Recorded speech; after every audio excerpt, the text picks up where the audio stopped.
I got so much motherfucking design on right now.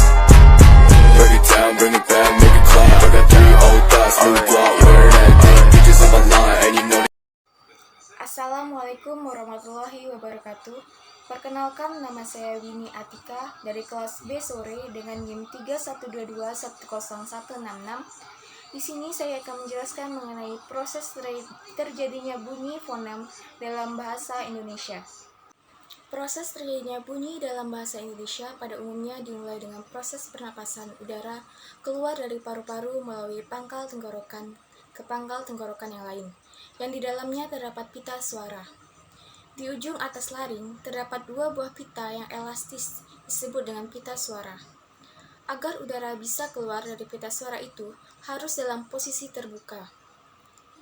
Secara garis besar, menurut Marsono, proses terjadinya bunyi dibagi menjadi 4 bagian, yaitu yang pertama ada proses mengalirnya udara. Ada udara yang mengalir masuk dan keluar dari paru-paru. Udara yang keluar dari paru-paru dimanfaatkan sebagian dalam menghasilkan bunyi bahasa. Yang kedua ada proses fonasi. Bergetarnya pita suara karena kedua pita suara merapat sehingga glotis dalam keadaan tertutup rapat.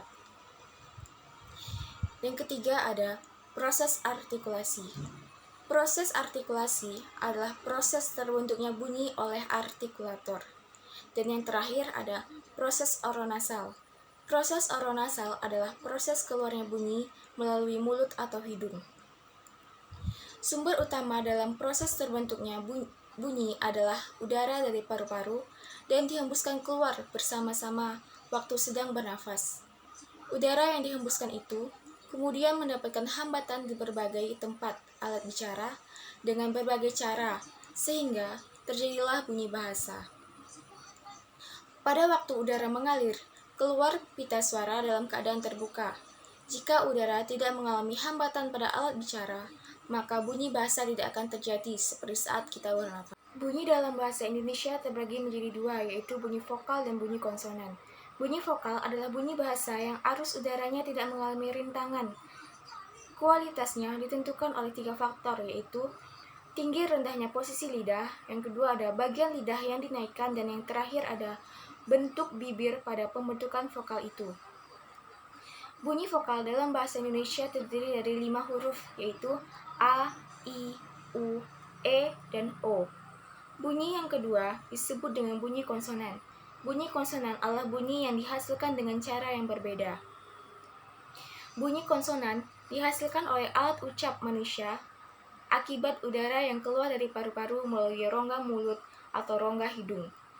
Bunyi konsonan pada pelafalannya terbagi atas 3 faktor yang terlibat, yakni keadaan pita suara, yang kedua penyentuhan atau pendekatan berbagai alat ucap, dan yang terakhir ada cara alat ucap atau itu bersentuhan atau berdekatan. Konsonan terbagi menjadi 2, yakni konsonan bersuara seperti P dan T, dan ada juga konsonan tidak bersuara seperti B dan D. Konsonan juga terdapat konsonan gabungan beberapa huruf yang terdiri dari 4 macam, yaitu KH, NG, NY, dan SY. Konsonan terdapat terdiri dari 21 huruf, yakni B, C, D, F, G, H, J, K, L, M, N, P, Q, R, S, T, V, W, X, dan Y dan Z. Sekian dari penjelasan saya mengenai proses bunyi dalam bahasa Indonesia, yakni bunyi fonem, bunyi vokal, dan bunyi konsonan. Wassalamualaikum warahmatullahi wabarakatuh. Bring it back, make it clap. I got 3 old thoughts, new block.